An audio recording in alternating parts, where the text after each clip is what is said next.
Maria, cheia de graça, o Senhor é convosco. Bendita sois vós entre as mulheres, e bendito é o fruto do vosso ventre, Jesus. Santa Maria, Mãe de Deus, rogai por nós, pecadores, agora e na hora de nossa morte. Amém. Nossa Senhora, auxílio dos cristãos. Rogai por nós. São Mauro. Rogai por nós. São Paulo. Rogai por nós. Pai, Filho e Espírito Santo. Tá tendo presbitério? Não sei, acho que não, porque o nosso amigo Robson,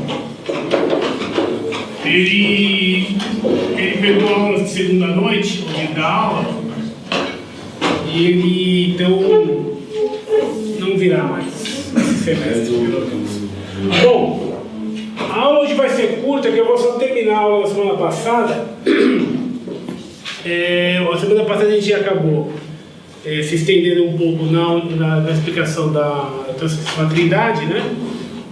E depois o mistério da encarnação de Nosso Senhor, as duas naturezas, etc. E aí a aula foi um pouquinho mais curta, eu não consegui dar o arianismo inteiro, vou terminar o arianismo hoje. Então vai ser uma aula mais curta, mas para a gente poder completar um tempo, tá? Bom, para fazer uma brevíssima recordação, o arianismo, então, ele vai, ao contrário do sabelianismo, que é aquela primeira heresia que a gente estudou, que é não a primeira, mas que a gente viu na outra semana anterior. O sabelianismo, ele reforçava a ideia da unidade em Deus e exagerava, melhor dizendo, essa ideia a ponto de negar que em Deus houvesse três pessoas distintas.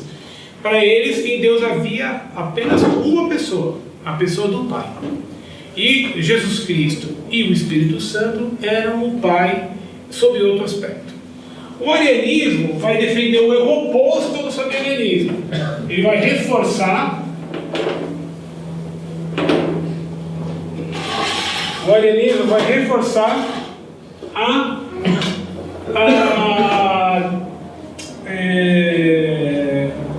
separação das pessoas em Deus.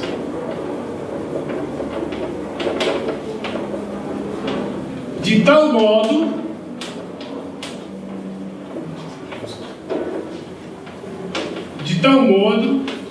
que vai negar a divindade de Cristo. Então vai ser contra a divindade de Cristo.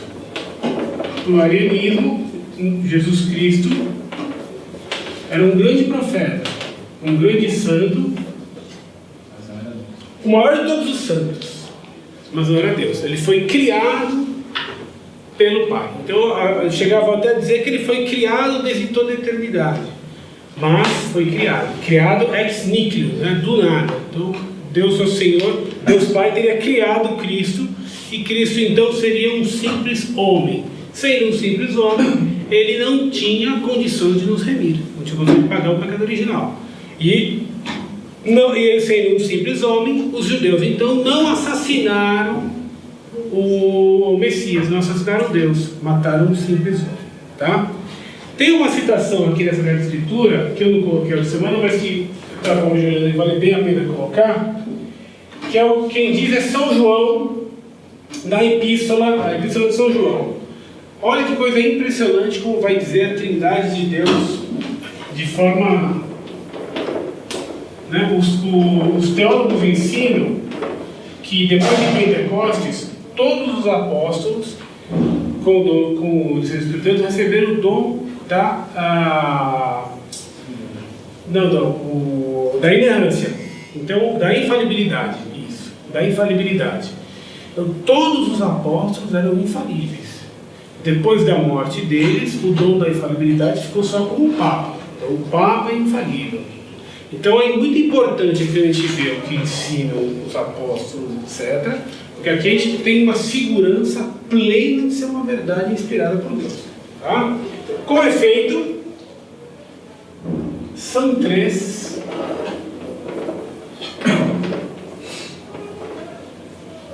os que dão testemunho no céu.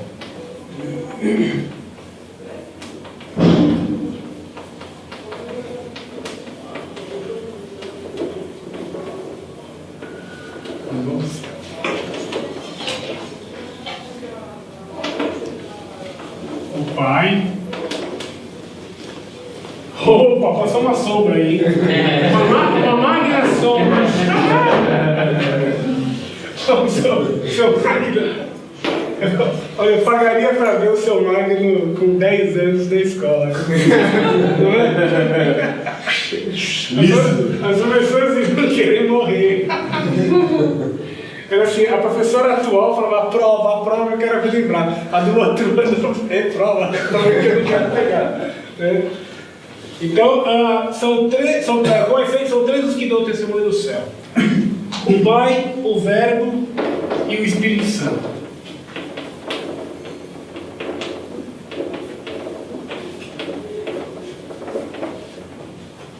E o Espírito Santo.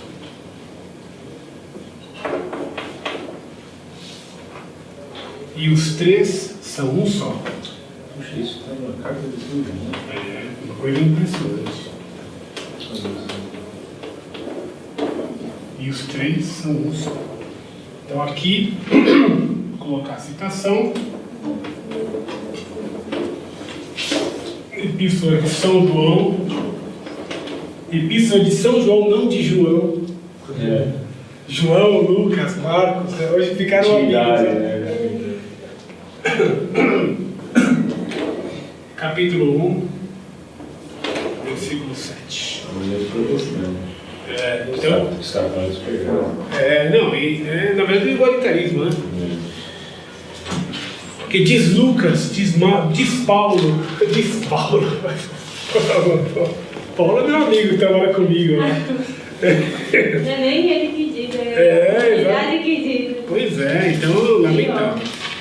Bom, a semana passada, onde estávamos? Que a minha memória está péssima. Eu viajei semana passada para trabalho, cheguei hoje cedo, estava no fuso horário de 5 horas. Então agora já era 1 da manhã. Então eu estou aqui já. Eu comecei a me adaptar ao fuso, voltei para o Brasil. Então eu estou confuso propriamente. A gente viu, a gente chegou a ver a condenação de Ario, não é isso? Deixa eu ver aqui, porque eu não marquei onde paramos e não me lembro. A gente chegou a ver a morte de Constantino. Paramos aí, né? Então, ótimo. Constantino morreu em que ano, meus amigos? Em que século? O senhor faz pergunta fácil. Em que século? Foi antes ou depois de Cristo? Morreu em 337. A morte de Constantino vai ter uma importância grande nessa história. Porque Constantino era uma pessoa que não entendia nada de religião, mas dava os seus pitacos. Ele se interessava pelo assunto porque isso era uma questão muito importante. Desculpa. Então diga. Quem morreu foi Ario. Então, Ario morreu depois. Por quê? Então, porque é vaso ruim. Então, vaso ruim é para morrer, para queimar. Então, deixa eu colocar aqui: morte de Constantino. Ario. Cadê aqui?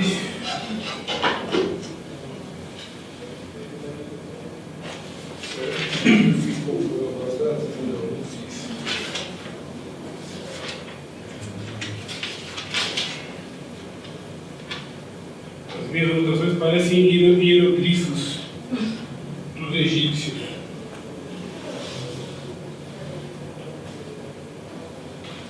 Eu vou me achar aqui, né? Bom, falando um pouco de Constantino. Constantino viu na luta entre os arianos e os católicos um risco para a unidade do Império.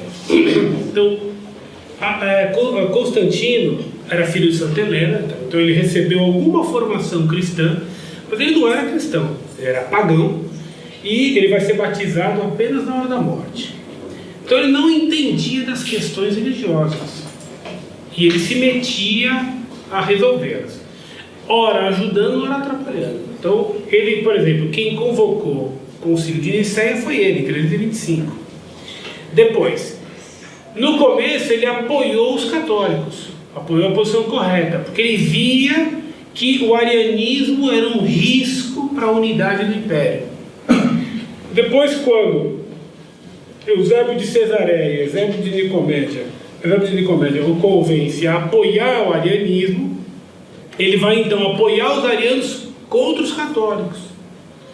Porque ele estava, na verdade, estava mais do que resolvendo uma questão teológica, que ele não conseguia alcançar, porque ele não entendia disso. Ele queria resolver a questão do Império. Ele não queria uma divisão no Império. Então, ele era muito amigo dos bispos arianos. O arianismo, nessa época, entrou em moda. Era moda. Né? Mais ou menos como hoje as pessoas têm uma certa moda. Ah, eu li o Paulo Coelho. Então, ela acha que porque leu o Paulo Coelho. Ela, né? Paulo Coelho. Tem que fazer cara de conteúdo, né? Então, o arianismo entrou na moda. Então, algumas pessoas convertiam-se ao arianismo porque isso dava a elas a sensação de uma certa superioridade sobre o povinho, que era católico. Depois, alguns que tinham vindo do paganismo viam no arianismo uma certa reminiscência da filosofia antiga. Então tinham simpatia, queriam ficar arianos por conta disso. Depois, o arianismo pegou muito no exército, porque os soldados também viam no arianismo uma forma de uma certa ascensão. Então foi exatamente uma moda, mas é uma moda que acabou ajudando a heresia. Então, e os soldados, nessa época do Império, já muitos povos que eram bárbaros, eram os povos bárbaros, eram os povos que viviam fora dos limites do Império. Não é que eles eram selvagens, era simplesmente um povo. A gente vai ter uma aula sobre os bárbaros daqui a uma ou outra semana e a gente vai entender melhor. Mas os bárbaros eram aqueles que viviam fora dos limites do Império. O Império aqui já estava em uma certa decadência, não tinha soldados para recrutar soldados dentre os bárbaros. Então, os germanos, que eram os alemães, os francos na França, etc. Então, esses soldados vão tomar conhecimento, contato com o arianismo. Praticamente o exército inteiro é ariano. Isso vai então fazer com que o arianismo vá ajude ele a ser difundido entre os bárbaros. Então, depois, quando esses povos vão se converter, todos eles, com exceção dos francos, vão primeiro ficar arianos. Todos eles, sem exceção. Teve um dos povos que ficou católico, depois caiu no arianismo. O único que se converteu direto ao catolicismo, não ficou ariano, foram os francos, que vão dar os franceses. Mas todos os outros, e eram dezenas de povos, né? Então você tinha os alanos, os alamanos, os visigodos, os hunos, os ostrogodos, os suevos, os batavos, os andos, os saxões, todos eles, os vândalos, todos vão ficar arianos. Os vândalos vão ficar violentíssimos, vão perseguir os católicos do norte da África e vão matar os católicos, porque eles eram brutais, né? Então o arianismo vai ter uma difusão enorme, e vai ter uma difusão grande no clero. Muitos bispos ficaram arianos, muitos. Eles tinham, de fato, toda uma organização hierárquica. Evidentemente, eles não se diziam fora da igreja, porque eles se diziam os corretos, os que vieram propriamente da igreja. Mas, então, como eles tinham muitos bispos, centenas de bispos, dezenas de bispos, eles acabavam tendo toda uma hierarquia também, e com sucessão. Então, quando tinha um bispo de um lugar que morria, eles faziam colocar como sucessor um bispo ariano. Então isso esse século IV aí, desde 318, quando o Ario começa a pegar, até o final do século, vai ser um século de muita difusão do arianismo, tá? Quando morreu Constantino, Santo Atanásio, vocês lembram, tinha sido desterrado. Ele pôde voltar do desterro, então, que chama em Treves. Treves é a fronteira, é a Alemanha, fronteira entre a Alemanha e a França. Era o lugar onde o imperador ia passar as férias de verão. Nessa época aqui, agosto, que é verão na Europa, é muito quente. Então ele ia para Treves, que é mais ameno o clima. Pra vocês verem como Deus tira o bem do mal. Falei para vocês que todos esses povos bárbaros ficaram arianos antes de ficar católicos. Em Treves eles nunca ficaram arianos. E como Santo Atanásio foi desterrado para lá, ele pregava e ensinava lá. Resultado, o povo lá tinha a fé verdadeira. É interessante como esse homem era um homem de brio e que não se deixava desanimar. Tem uma estimativa de quantos arianos que tinha nessa época? Calcula-se mais ou menos, evidentemente que não tinha ali uma enquete, né? Não sei. Você aí, cidadão. Mas era uma maioria. Mais ou menos um terço da igreja ficou. Né? Não era a maioria, mas era muita coisa. Um terço é muito. Né? Então, quem vai ser em 338? Então, Ario volta, né? Em 338, Eusébio. Quando o Ario morre, quem vai ficar chefe da seita é Eusébio de Nicomédia. Ele vai ser nomeado bispo.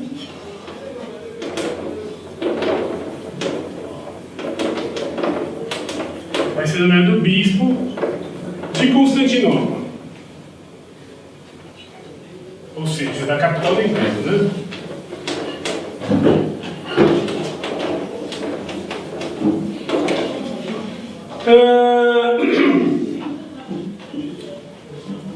E aí acontece, quem ficou imperador no Oriente, lembra, esse aqui eu contei com você outro dia, foi Constâncio. E Constâncio, então os arianos começaram a atacar Santo Atanásio para o Papa. O Papa chamava-se São Júlio, reinou de 337 a 352. E atacar também atacar Santo Atanásio para o imperador.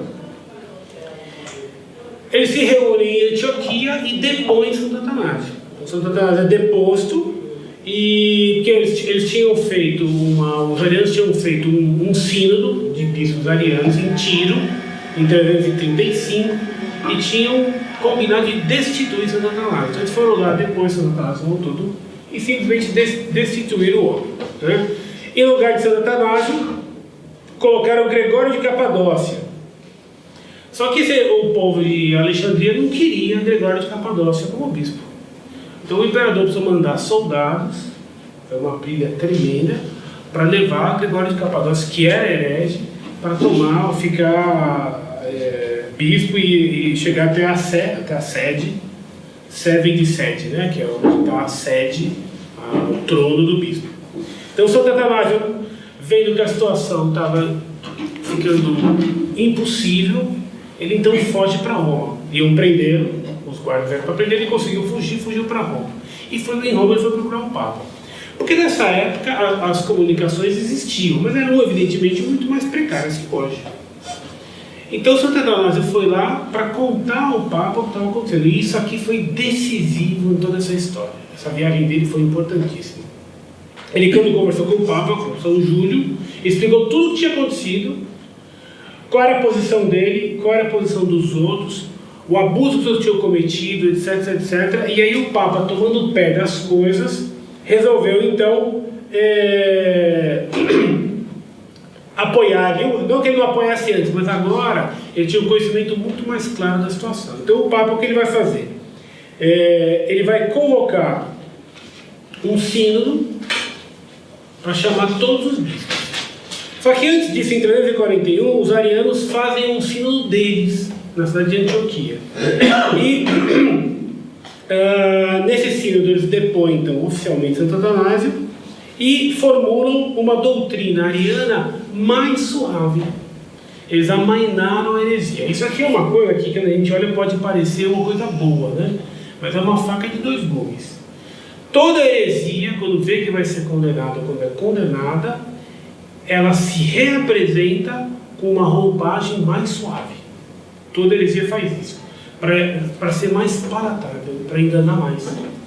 Então, o arianismo, quando vai ser condenado, vai surgir o semi-arianismo, que tinha muita coisa de verdade, que se a pessoa não tomasse cuidado, ela não percebia o erro. Mas tinha lá uma sutileza que pegava. Tanto é que alguns vão, de fato, se converter ao catolicismo, porque eles vão tão atenuar que os bispos católicos vão argumentar: poxa, mas você ficar católico agora falta um passo. E aí muitos eram sinceros e se convertiam. Mas o erro atenuado, ele mais se presta a enganar do que a ajudar. Então a mentira, quanto mais ela parece com a verdade, pior ela é. A mentira grande não engana ninguém. A mentira pequena que perigosa. Sem a clareza da pessoa, sem perceber, aderindo a uma heresia, ela é condenada? Não.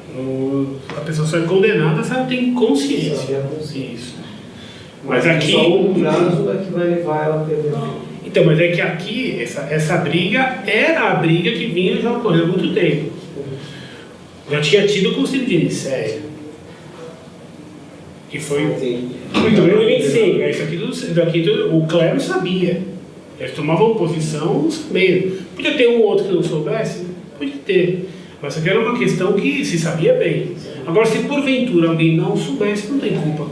Ele vai ter culpa à medida que ele conhece. Isso é assim para tudo, tá bom? Então eles fazem isso em Antioquia e eles escrevem no 341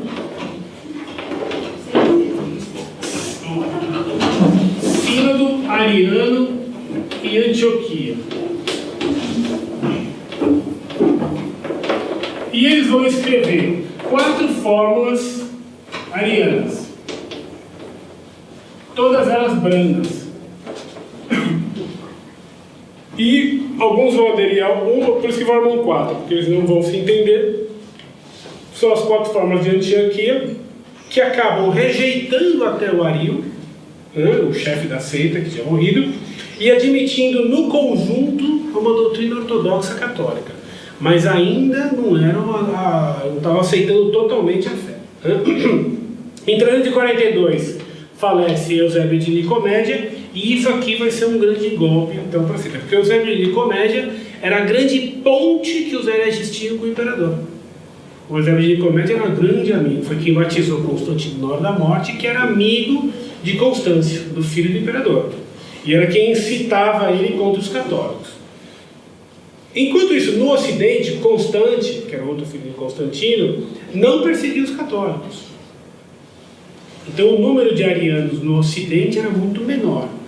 E aqui, depois da morte do Eusébio de Nicomédia, o irmão Constâncio do Oriente, vendo que no Ocidente o irmão dele não perseguia os cristãos, e não tendo mais o bispo lá para colocar fogo nele, ele também abrandou a perseguição aos católicos. Em 342, então, o Papa vai convocar um sínodo,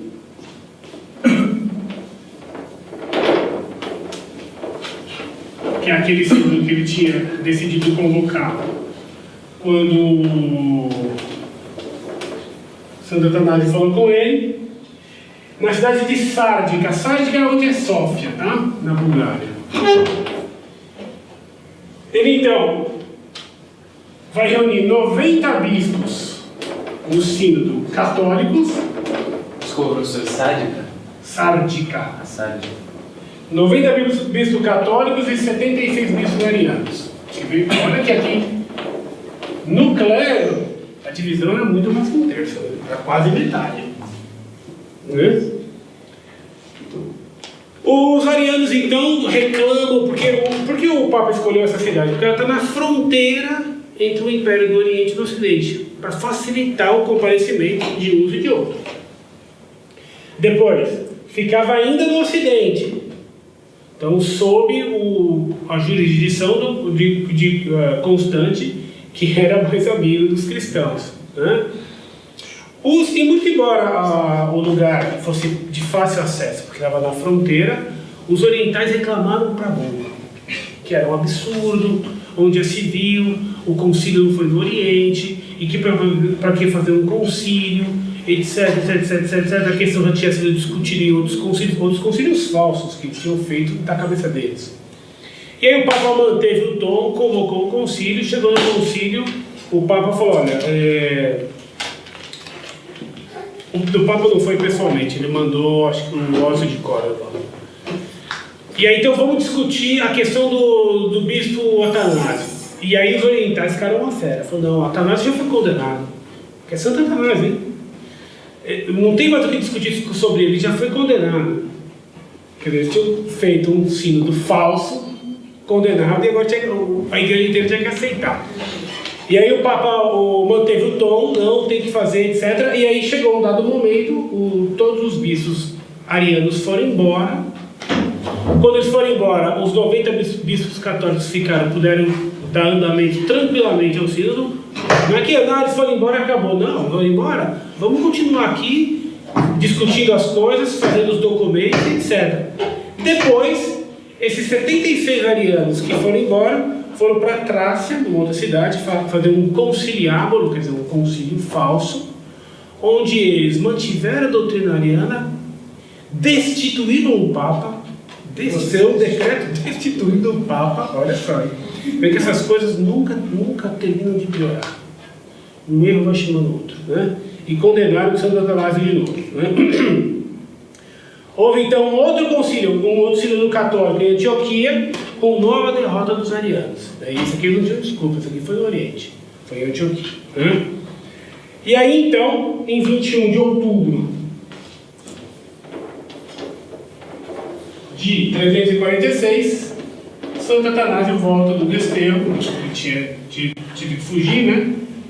Volta de Santo Atanásio. Então o bispo Santo Atanásio pôde voltar do desterro de forma triunfal. A vitória do catolicismo parecia tão já agora determinada que dois importantes bispos arianos, um chamava-se Valente e outro Ursário, os dois pediram ao Papa para serem reaceitos na igreja. Foram pedir perdão. Então parecia que de fato a vitória estava garantida. Em 350 morre o imperador Constante. E aqui vocês lembram a história, né? Quando ele morreu, o irmão dele, Constâncio, ficou senhor do império. Juliano Apóstata, que foi aclamado César na França, ele foi para combater o primo, que era Juliano Apóstata, e morreu no caminho. Então Juliano Apóstata ficou imperador. Como Juliano Apóstata queria destruir a igreja, ele mandou dar liberdade para todos os que tinham sido desterrados. Isso acabou sendo bom por um lado, porque ele dando liberdade para os que tinham sido desterrados, dava liberdade para Santo Atanásio. Santo Atanásio então podia agora atuar livremente, né?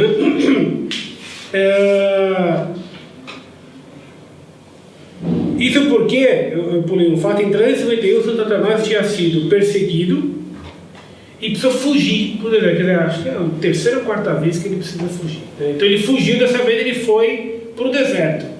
Ele estava em Alexandria, que é aqui no norte da África. Eu não tenho Alexandria aqui. Então ele fugiu. Eu mostrei para vocês aquela região onde ficavam os monges, né? Nessa época já tinha começado a vida monástica no deserto da Tebaida. E ele então vai ser escondido pelos monges que eram amigos dele. Esses monges dos alunos de Santo Atanásio. E ele, certa vez ele estava no Nilo, no rio Nilo, navegando, estavam levando ele para um lugar, veio uma frota lá, um barco dos guardas do imperador que estava com ordem de prendê-lo. Param o barco dele, só que os guardas não o conheciam, nunca tinham visto ele. Tinha hora de dizer, achem o bispo Atanásio e prendam. Mas ele não sabia como ele era. Então pararam o barco e aí ele falou, mas o que estão procurando? Procuramos Atanásio. Ele falou, não está longe daqui. Mas onde ele está? Ainda agora estava lá atrás. Ele não vai sentido encontrar e se safou. Quer dizer, era um homem vivo, né? Então conseguiu escapar. E o imperador Constâncio, estou voltando porque eu pulei uma parte,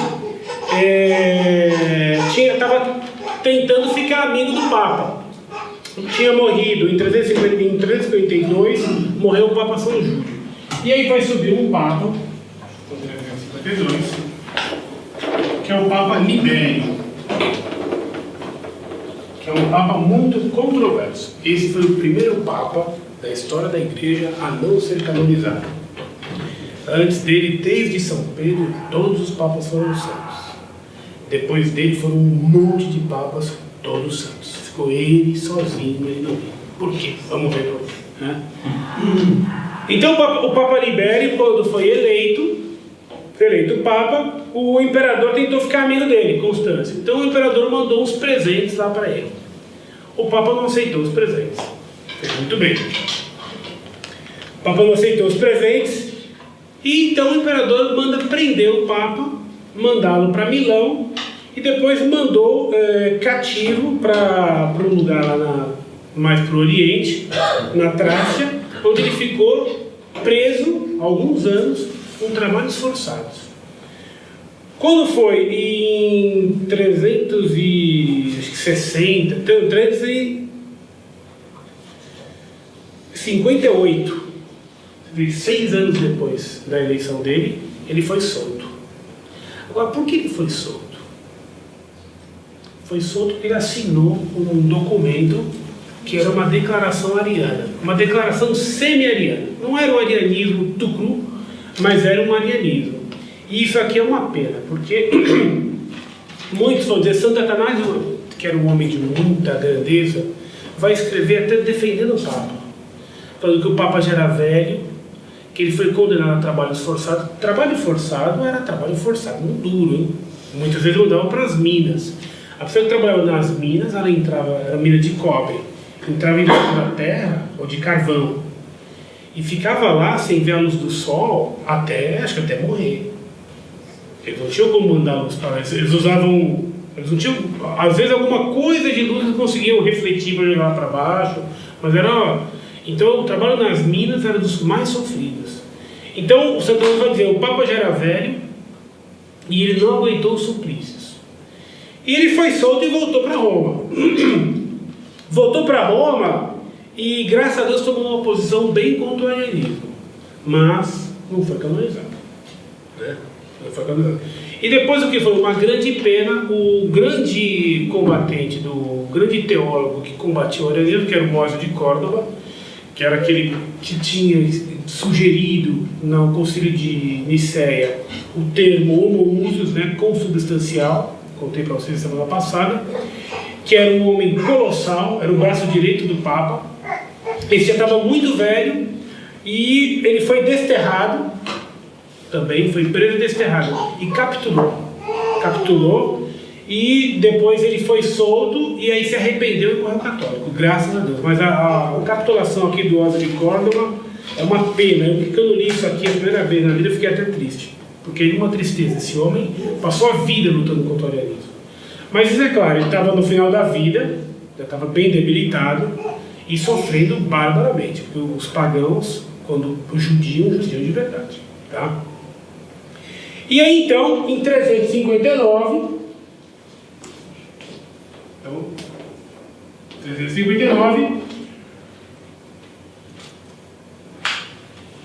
convocam-se 2 sínodos. Vão ser 2 sínodos que vão ocorrer simultaneamente. Para não ter esse problema de, não, foi no Oriente, foi no Ocidente, é uma bobeira. Sínodo eu queria que fosse em Roma, todos. Vou comer pizza lá. Mas para não ter essa briga, então convocaram 2 que seriam simultâneos. O do Ocidente em Rímini e o do Oriente em Seleucia. O de Rímini tinha 400 bispos, 320 católicos e 80 arianos. O de Seleucia, no Oriente, tinha 150 bispos, eram 105 católicos e 45 arianos. O número de arianos no Oriente era maior, mas ainda assim não era a maioria. Dava-se de barato que eles iam, sobretudo em Rímini, iam defender e reafirmar tudo aquilo que foi ensinado em Nicéia. Né? Aqui tem um parênteses interessante para mostrar como o Santo Atanásio era uma pessoa, além de tudo, esperta. Os católicos falavam para ele o seguinte, para tentar resolver aquela divisão enorme na igreja, falavam, puxa, vamos pegar as fórmulas católicas que definem que Cristo é Deus, que, enfim, é uma pessoa, mas com 2 naturezas, mas vamos escrever aqui de um outro modo, para deixar mais claro, e ficar de uma forma que fique mais transparente e possa ajudá-lo a se converter. Santo Atanásio falou, não. Já não teve o sínodo de Nicéia? Já não definiu em Nicéia como que é o texto? Não tem que ficar mudando. Porque os hereges faziam isso toda hora, né? Toda hora eles vinham com uma fórmula nova. Eles falaram assim, isso não vai acontecer conosco o que está acontecendo com eles. vão nos acusar de cada hora ter uma fórmula de fé diferente. Então, quer dizer, não tinham proposto a ele para escrever uma heresia, hein? Vamos escrever a verdade, mas de outro jeito. Ou não. Porque é sempre assim, quando você tem uma luta, um debate, uma pressão, quando são coisas que envolvem princípios, sobretudo, não se cede à pressão. Não se cede à chantagem. Cada vez que se cede, vão querer mais, vão querer mais, vão querer mais. Você lembra isso na Grande São Paulo, né? Eu vou contemporizar, e desgraçava tudo. Porque é sempre assim, o mal vai sempre querer mais, mais. Então não adianta, quando a gente enfrenta o mundo, querer dar uma concessãozinha, eles vão querer que a gente ceda em tudo. Né? E aqui Santo Tomás falou, não tem que mudar. O que foi escrito em Nicéia já está muito bom. Que era o credo. Que isso, que é o credo que a gente reza na missa, isso, que foi escrito em Nicéia e foi depois completado em Constantinopla, em 381. Por isso que ele chama-se o credo niceno-constantinopolitano. Então, em Rímini, sobretudo em Rímini, que era no Ocidente, estava um barato que todo mundo seria favorável à verdade católica. Né? O imperador, porém, mandou lá uns emissários, uns soldados, com má vontade, e a seguinte ordem: quem for contra o arianismo, desterro. Então nós estamos falando em Rímini de 400 bispos, 320 católicos. Todo mundo dava como certo que isso aqui eles vão defender a ortodoxia. Quantos bispos foram desterrados de 400? 320. Hã? 320. Então, o imperador mandou desterrar os que defendessem a fé católica, hein? E desterrar os bons. E mesmo os arianos? Então, foram no sínodo. E aí, chegou lá, estava o exército do sínodo. Falou, se alguém aqui defender a ortodoxia, eles não falam essa palavra, mas defender que Cristo é Deus, etc, vai ser desterrado. Temos ordem do imperador. 320 bispos católicos e 80 vitorianos. Quantos foram desterrados? Almeida. Confia. Hã? Vai ser chute, né? Não, chute aí. Você quer certeza? Eu acho que nenhum. Nenhum. Todos capitularam. Todos traíram. Pode isso.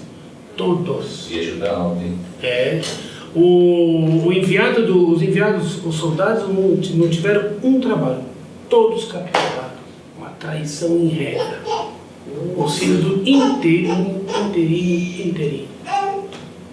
Quer ver? Claro que a época que a gente vive é uma época de crise muito maior do que daquela época, mas não eram épocas fáceis, hein? Você imagina para o povo. Estava lá 50 anos a briga que não acabava, 40 anos, falou, agora vai resolver. E capitulou todo mundo. Olha a confusão que isso dava na cabeça das pessoas. Quer dizer, você podiam ter até tentação de perder a fé. Então, quando chegou a notícia em Seleucia, que lá a coisa estava ainda mais frágil, quando chegou lá foi o fator mau exemplo. Todos capitularam também. Quer dizer, não teve um bispo que resistiu à pressão do imperador Constâncio. Né? Não houve sequer um bispo que rejeitou a posição. E era rejeitar a posição semi-ariana, hein? Então, Santo Atanásio nessa história. Era bispo. Não, era bispo, mas acho que ele não estava aqui. Ele devia estar fugido aí nessa época também. Né? Acho que ele ainda estava no deserto. Então, a notícia quando chegou em Seleucia deixou todos eles consternados. Mas pessoas assim, quer dizer, ficaram consternados. Quer dizer, capitularam todos. Fica consternado e age conta. Então, aí, todos eles foram traidores. Né? Então, a vitória do semi-arianismo agora parecia certeira.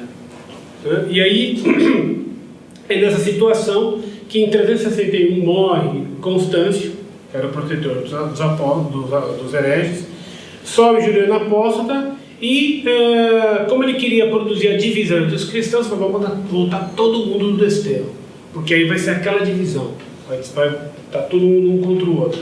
E aí Santo Atanásio pôde voltar do desterro aqui em 361, então ele não pôde participar do sínodo por conta disso. Santo Atanásio então volta. Juliano Apóstolo fica no poder de 363. Quando ele morre, sobe o imperador Valente, que vai reinar de 364 a 378. Valente tem uma posição nem semi-ariana, tem uma posição ariana radical. E aqui de novo Deus tirou o bem do mal, porque como esse imperador era muito radicalmente ariano, ele vai mandar perseguir os católicos e os semi-arianos. Então muitos semi-arianos, por causa disso, vão se converter e vão ficar católicos. Quando morre em 378 o Valente, eu pulei um fato. E aí em 367 esses bispos que tinham voltado para a igreja, os semi-arianos tinham voltado a ser católicos, eles celebraram um sínodo na cidade de Tiana e se submetem ao Papa Libério. E aí o imperador manda desterrar todo mundo. Quer dizer, mas pelo menos foi desterrado com honra, né? Todo mundo foi desterrado. Santo Atanásio então mais uma vez desterrado. Essa aqui foi a 5ª vez na vida que ele foi desterrado. Ele foi desterrado 5 vezes e acho que excomungaram 2. Quer dizer, é um homem incansável. Ele precisa chegar uma hora e falar: chega, não aguento mais, eu vou para minha casa, eu sei que eu estou certo, vou ficar rezando. Mas não, o homem não guardava a espada. E aí em 380, em 378, depois de Valente, fica imperador Teodósio, do qual já falamos aqui, que vai reinar até 395. Em fevereiro de 380, Teodósio faz da religião católica a religião oficial do império e persegue combate os arianos. E aí vai começar a declinar a influência do arianismo definitivamente. Tá?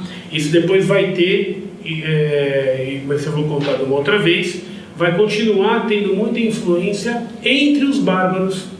Tinha um bispo chamado Wolf, que ele foi viver no meio dos bárbaros, no meio dos germanos. Ficou acho que 30 ou 40 anos vivendo no meio deles. Converteu todos eles ao arianismo. Ficaram todos arianos. Diga. Também a fé de Santo Atanásio na doutrina, né? Claro, isso. Porque ele via, agora o Papa capitulou, agora o Ordem de Córdoba capitulou, agora tem um olho, agora o sínodo inteiro capitulou. E ele sabia, não, a igreja está certa. A igreja está certa, a verdade não muda. Isso que é bonito nesse homem. Esse homem ele é um exemplo para nós, para os dias de hoje. A verdade não muda, Deus não muda. Mas estão ensinando, em Roma estão ensinando diferente. A verdade não muda, Deus não muda. Não, mas o concílio disse algo diferente. A verdade não muda, Deus não muda. Não, mas você foi excomungado 2 vezes. A verdade não muda, Deus não muda. Quer dizer, ele teve o poder civil e boa parte do poder espiritual contra ele. Ele tinha outros bispos muito leais a ele, que eram amigos dele, né? Um chamava, acho que Marcelo. Não era Marcelo, eu esqueci agora o nome. Que era muito amigo dele e também foi desterrado com ele, sofreu um diabo. Mas ele não desistia. E ele não dizia, ele não fundou uma outra igreja. Aí que está a grandeza dele. A igreja verdadeira é a igreja de Cristo. Se o Papa Libério assinou um documento que é um documento semi-ariano, está errado o Papa Libério. A igreja está certa. Eu não vou sair da igreja e fundar uma outra religião. Depois, graças a Deus, o Papa voltou atrás. Mas se ele não tivesse voltado, ele sabia. O Papa continuou Papa, a igreja continuou a igreja, Deus continuou Deus. Então esse homem, ele via as coisas com uma clareza que para nós é um exemplo, sobretudo para quem vivemos. A gente vê bispos e bispos e bispos e padres e padres e padres que não sabem nada de doutrina ou quando sabem as avessas. Então isso para nós é um grande exemplo. Esses homens, a igreja, claro, o clero compõe a igreja, mas eles não são a igreja. Se eles disserem que Cristo não é Deus, como aqui diziam, Cristo continua sendo Deus. O que o Papa e os bispos têm que fazer é guardar o depósito da fé. O que isso significa? Aquilo que foi recebido de Cristo e dos apóstolos, eles têm que guardar e transmitir só. Não pode, você pode esclarecer, elucidar, tornar mais claro, explicar melhor, nunca mudar uma vírgula, nem um J pode ser mudado. A verdade nunca muda. Então isso para nós é um grande conforto. São Paulo, é que o anjo do céu. E isso, de que o anjo do céu vos ensine algo diferente disso, seja anátema, seja excomungado. Um anjo do céu. Se um anjo do céu ensinasse o arianismo, anátema. Isso, a segurança que nós temos aqui é plena. Agora, pior que tudo isso é o modernismo. Porque o modernismo, como diz São Pio X, é a síntese de todas as heresias. Isso quem diz foi o Papa Santo São Pio X.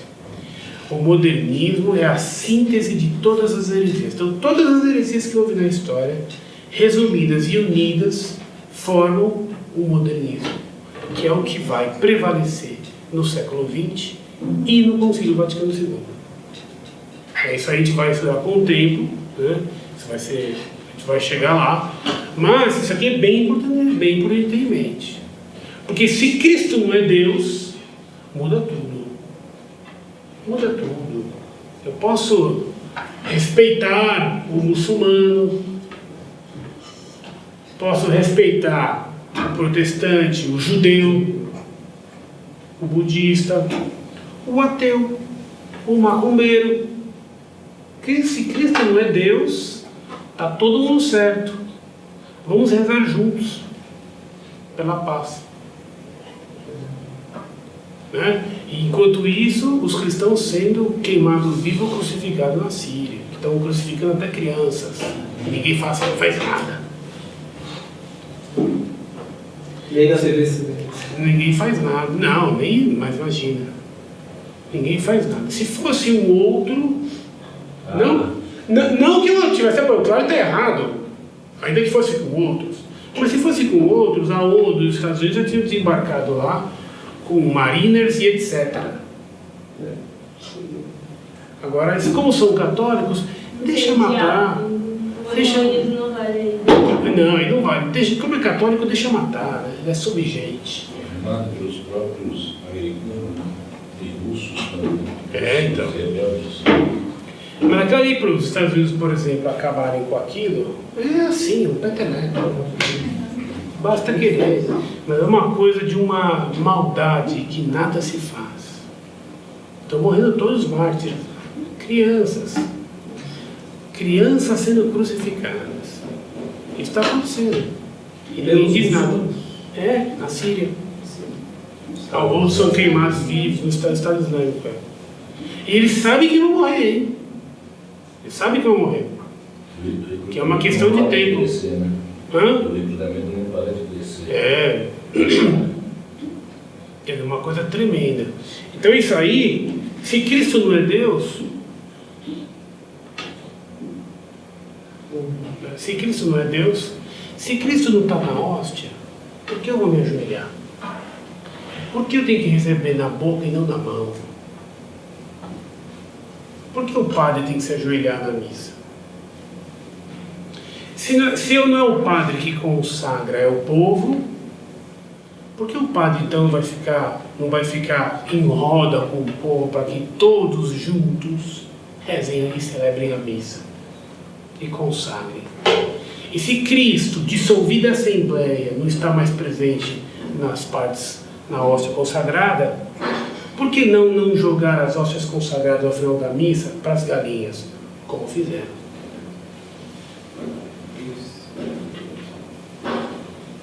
Porque Cristo só está presente enquanto tem Assembleia. É o elan. Isso tudo que ensinava era adultérios protestantes.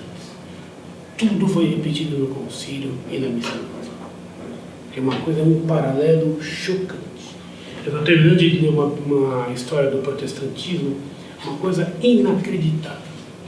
Inacreditável. Por isso, se Cristo só está presente na hóstia quando a Assembleia está, e enquanto ela está unida, ele não faz sentido eu ir adorar Cristo no sacrário. Então tira o sacrário. Deixa a igreja fechada, para o povo não ir rezar. Porque eu vou rezar Jesus do Santíssimo, mas lá não está Deus. Porque não tem mais assembleia. Não foi o que aconteceu? Depois o padre não pode rezar a missa sozinho. Que sempre se rezou. O padre, quando não tem povo, reza ele mesmo. Eu já vi isso acontecer. Não, obrigado não. O padre é obrigado a rezar o breviário, a missa não. Se o padre não reza a missa, ele não peca. Mas evidentemente. Teve um sábado lá, uns 3 sábados, que o padre pastor esqueceu de avisar a gente. E aí ele não sabia que eu não ia estar com a minha família, a gente estava não sei o quê. Eu só não sei agora. Isso, agora não estava de perto dela. Ele fala e ele responde, Ninguém na igreja. Ele fala e ele responde. Isso eu vi quando ele foi à França das ordenações. Depois tinha uma missa oficial, tinha várias missas dos altares laterais. E aí os padres, eles falam assim, sabe, sussurrando. E ele responde. Não tem sineta e ele reza a missa. Agora, para os protestantes, Lutero dizia que a missa privada é uma invenção demoníaca. Então não pode ter missa privada. Tem que ter concelebração. É uma coisa que não existe no rito tradicional. No rito tradicional, o padre concelebra uma vez na vida. Na cerimônia de ordenação, ele concelebra com o bispo. O bispo o ordena padre e continua a missa, reza a missa. Então o padre ali concelebra com o bispo. É a única vez na vida. Agora, para que esse monte de missa? Se a missa não tem valor infinito, não é sacrifício, etc. E depois, se Cristo vai estar presente onde e quando e enquanto há assembleia, tem que ter então a assembleia. Eu uma vez estava num lugar no interior de São Paulo fazendo... Eu nem era recolhido, eu estava estudando. E eu num lugar dos salesianos lá, que eu gosto muito de ficar, que é muito tranquilo. E naquela ocasião havia uma congregação religiosa fazendo lá o encontro anual deles. Suponho. Estavam lá reunidos. Tinha uma missa por dia. Muitos eram irmãos leigos, alguns eram padres. Tinha uma missa por dia. Com violão. Eu dou risada de raiva. Com violão, etc. E eu nunca aparecia lá. E acabei ficando amigo de um padre lá, um padre novinho, coitado. Até me pediu um material lá para estudar, eu mandei para ele, a gente trocou alguns e-mails. E aí um dia falou, olha, querendo vir à missa aí, ele achava que eu não ia porque eu não me sentia do grupo. Acolhido. Graças. Ele devia achar estranho, me via toda hora rezando o texto, na missa e não vai. Não vou. É o catecúmeno, isso. Mas então, isso aí a gente vai ter a ocasião de estudar mais adiante, quando estudarmos o protestantismo, vai ser bem lá pra frente. Mas é bem interessante. Bem interessante. Depois o paralelo da reforma da missa, é um negócio chocante. Diga, não. Daí também eles demolirem as igrejas na França, né? Das igrejas Claro. fechadas. Claro. Tem que demolir. Tem que demolir. Diga. Uma pergunta fora do contexto. Fora do contexto. O Papa é sempre infalível? Não, o Papa ele é infalível, ele tem o poder da infalibilidade, que quando ele usa, ele é infalível. Quando o Papa usa o poder da infalibilidade, tem uma regra. Ele tem que falar sobre assuntos de fé ou moral para toda a igreja e de forma solene, usando o poder das chaves. Então tem uma fórmula que ele usa, que ele vai estar usando o poder das chaves, o poder da infalibilidade, e condenando o erro contrário àquilo. Então, por exemplo, o Papa fala, o Papa está agora lá em Roma, e ele olha para fala, eu acho que amanhã vai chover. É infalível? Não. O Corinthians vai ganhar. É infalível? Também não. Em futebol ele não é.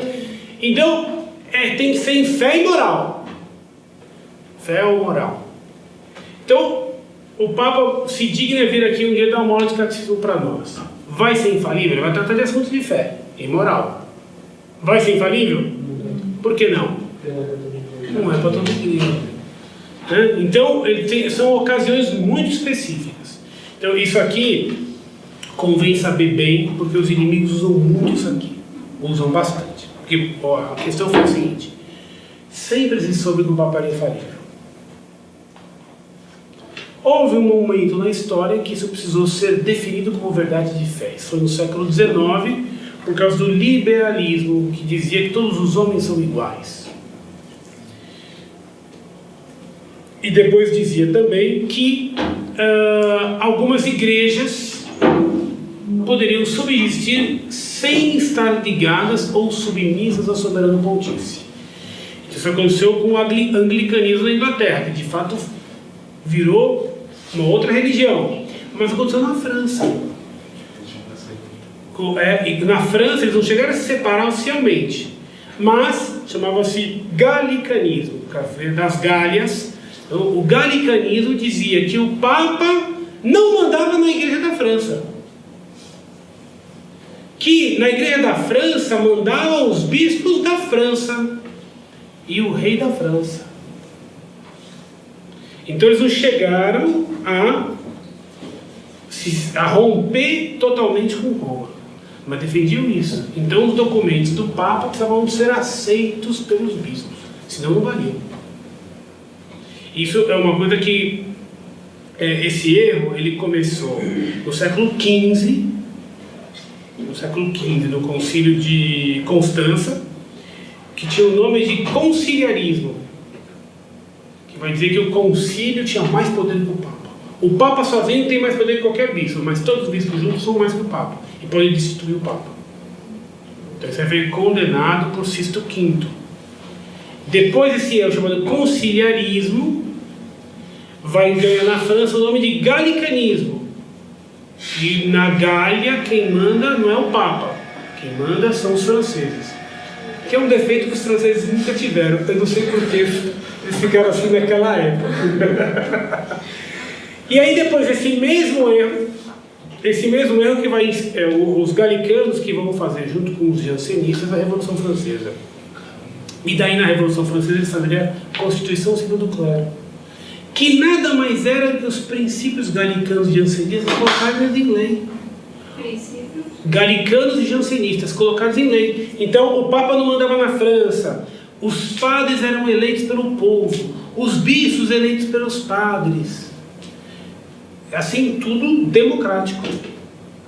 Então, quando chegou depois da Revolução Francesa do século XIX, o Papa viu que era oportuno ele definir isso como verdade de fé. Então isso foi no primeiro concílio Vaticano I, em 1870, que estava tendo uma briga desgraçada. Eu não pense em vocês que o Papa chegou lá e todo mundo, que bom, não. Tinha brigas e mais brigas no concílio. E o Papa, quando definiu o dogma, houve um grupo de bispos que saíram da igreja e foram dar uma nova religião, chamada os velhos católicos, veterocatólicos, que tem no Brasil. Parece que o Papa tem que sair por trás, escondido, Não, acho que não foi isso não, esse era Pio IX. E se eu não me engano, aquela igreja católica brasileira vem daí, se eu não me engano. Então, por quê? Porque eles não queriam aceitar que o Papa era infalível. E o Papa definiu isso como verdade de fé. Então agora todo católico é obrigado a crer.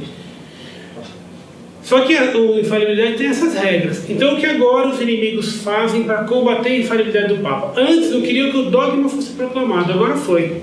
Então eles procuram agora exagerar a infalibilidade, porque tudo aquilo que é exagerado perde o valor. Então o que eles fazem? O Papa disse tal coisa. Olha, o camareiro do Papa comentou com o padre tal do Vaticano, ele falou para tal cardeal, que é amigo do meu tio, que é vizinho de não sei o que, tal coisa, então isso agora é infalível. Não, o pároco aqui é amigo do bispo, que é amigo do cardeal, que é amigo não sei o que é amigo do Papa. Então ficou aqui infalível também.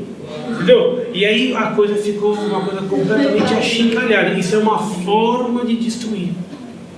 Entendeu? Pelo menos o que a mídia faz. Isso, então, por exemplo, Napoleão, só para citar para vocês um exemplo de como se faz isso. Napoleão, quando quis destruir a nobreza na França, ele começou a dar títulos de nobreza para todo mundo. Então tinha uma cantineira que ficou baronesa.